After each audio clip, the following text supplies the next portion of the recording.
એક મજા છે શેની? કથાની, ભક્તિની. એ લોકની અંદર આ લગ્ન આવે ને, લગ્ન એ માણસો બધા નાચે, ખબર એમ કેવા મન મૂકીને નાચે. ત્યારે એને લાજ શરમ ન હોય કઈ, નાના મોટા બધા નાચે. એ લૌકિક કહેવાય.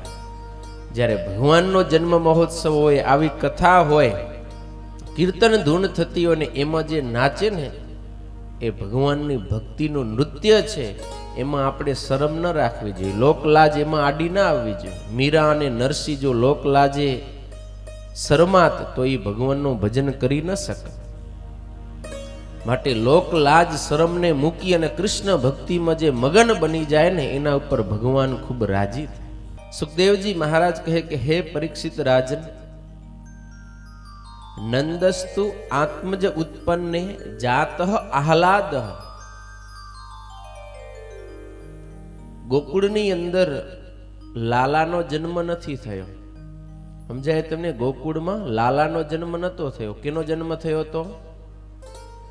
નંદ ઘેર આનંદ ભયો. ભયો એટલે પ્રગટ થવું એમ. નંદની ઘરે કેનો જન્મ થયો તો? બોલો, થોડુંક તો બોલો. આનંદનો. કેનો? આનંદનો. એ આનંદ કોણ છે? સ્વયં પરમાત્મા. જે આનંદનો મહાસાગર છે એ સ્વયં પરમાત્મા આનંદ રૂપે એ ગોકુળમાં નંદાલયમાં પ્રગટ થઈ ગયા. અને જ્યાં સ્વયં આનંદ પ્રગટ થાય ત્યાં પછી આનંદની કોઈ ખામી રહે? આખું એ ગોકુળ ગામ આનંદના મહાસાગરમાં હિલોડા લેવા લાગ્યો. સુખદેવજી મહારાજે ખૂબ ભાવથી આ નંદ મહોત્સવ કહેવાય. શું કહેવાય? આમ શ્રી કૃષ્ણ જન્મોત્સવ, પણ એને ભાગવતમાં નંદ મહોત્સવ કયો છે. એ નંદ મહોત્સવનું ખૂબ ધામધૂમથી વર્ણન કર્યું. અને નંદ બાબા પણ મહામના બન્યા છે. મહામના એટલે જેનામાં મારા તારાનો ભેદ મટી જાય. બધાએ આપણા છે, આપણે સૌ સાથે છીએ. આ મારું તારું એમ વાલા દવલાનો ભેદ મટી જાય. બધાને વિશેને મિત્રતાપણું થાય, પોતાપણું થાય. એને મહામના, ઉદાર મનવાળા થયા. જે કોઈ આવ્યા ને એને છૂટા હાથે નંદ બાબાએ જે જોઈએ એ દાન આપ્યા છે. ખૂબ ધામધૂમથી નંદ મહોત્સવ ઉજવ્યો. સુખદેવજી મહારાજ કહે કે હે રાજન, જ્યારથી ભગવાનનો ગોકુળને વિશે પ્રાગટ્ય થયું ને ત્યારથી ગોકુળ સર્વ સમૃદ્ધિથી યુક્ત થયું છે.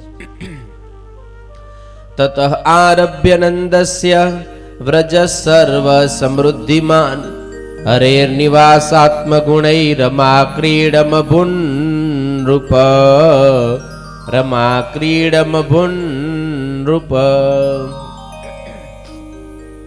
હે રાજન, જ્યારથી ભગવાન શ્રી કૃષ્ણ એ વ્રજ મંડળમાં પધાર્યા છે ત્યારથી વ્રજ સર્વ સમૃદ્ધિથી યુક્ત થયું છે. રીધી સીધી ત્યાં કને આડોટવા લાગી છે. કારણ શું? વ્રજમાં કોણ પધાર્યું છે? નારાયણ પધાર્યા. અને નારાયણ કોણ છે? લક્ષ્મીનો ધણી. જ્યાં સ્વયં નારાયણ પધારે ત્યાં કને લક્ષ્મીને ક્યારેય આમંત્રણ આપીને બોલાવા જવા પડે નહીં. નારાયણ વ્રજ મંડળમાં આવ્યા ને એટલે સ્વયં લક્ષ્મીજી એ વ્રજ મંડળને પોતાનું રમવાનું મેદાન માની અને રમવા લાગ્યા, આડોટવા લાગ્યા છે.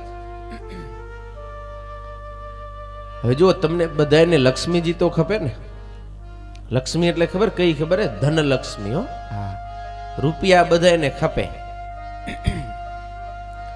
વહેલી સવારથી માંડીને મોડી સાંજ સુધી તમે શું કરો? રૂપિયા મેળવવા જ પ્રયત્ન કરો ને. આખો દિવસ રૂપિયો રૂપિયો રૂપિયો રૂપિયો. એમ રૂપિયો બધાને ખપે છે. અર્થાત કે લક્ષ્મીજી બધાને જોઈએ છે, પણ નારાયણ કોઈને જોઈતા નથી. એ નથી ખપતા, ખબર હે ને? પણ લક્ષ્મીનો એક નિયમ છે, એ તમને ખબર નહીં હોય. લક્ષ્મીનો નિયમ છે કે જ્યાં નારાયણ જાય ત્યાં નારાયણના પગલે પગલે લક્ષ્મીજી જાય. પણ જ્યાં નારાયણનું સ્વાગત સન્માન ન હોય, નારાયણનો ત્યાં કને ભાવ ન હોય, ત્યાં કને લક્ષ્મીજી આવે નહીં. એટલે તમારે લક્ષ્મીજીને બોલાવવા હોય તો પેલા કેને બોલાવવા પડે? બોલો, કેને બોલાવવા પડે? નારાયણને. જો નારાયણ આવશે તો એને પગલે પગલે લક્ષ્મીજી આપોઆપ આવશે. અને તમે બધાને ખૂબ ધામધૂમથી ભાવથી નારાયણને બોલાવીને મંદિરમાં પધરાવ્યા, ખબર હે ને તમને? હા, એ જો ભગવાન સ્વામિનારાયણ એ નારાયણ છે હો, નર નારાયણ એ નારાયણ છે. રાધા કૃષ્ણ તો કૃષ્ણ છે એ નારાયણ છે.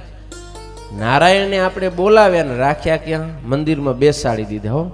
પણ પછી તમુ કોઈ આવતા નથી. નારાયણ બેઠા બેઠા વાટ જોવે કે જો મારા ભક્તો આવે ને તો હમણાં હું લક્ષ્મીજીને આજ્ઞા કરું કે આ ભગત ભેગે જાઓ ને એને સુખિયા કરો.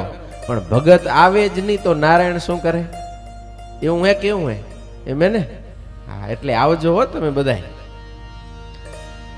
જે નારાયણની પાછળ પડે એની પાછળ લક્ષ્મીજી પોતે પડે, પણ જે લક્ષ્મીની પાછળ પડે એના સામે લક્ષ્મી જોતા નથી. માટે નારાયણનું શરણું સ્વીકારશો ને ભક્તો તો લક્ષ્મીજી આપોઆપ તમારે ત્યાં કને પધારશે, તમે સર્વ રીતે સુખી થશો. માટે ભગવાનનું શરણું સ્વીકારવું. આજે વ્રજમંડળમાં ભગવાન નારાયણ પધારતા આખું એ વ્રજમંડળ સર્વે સમૃદ્ધિથી યુક્ત થયું છે.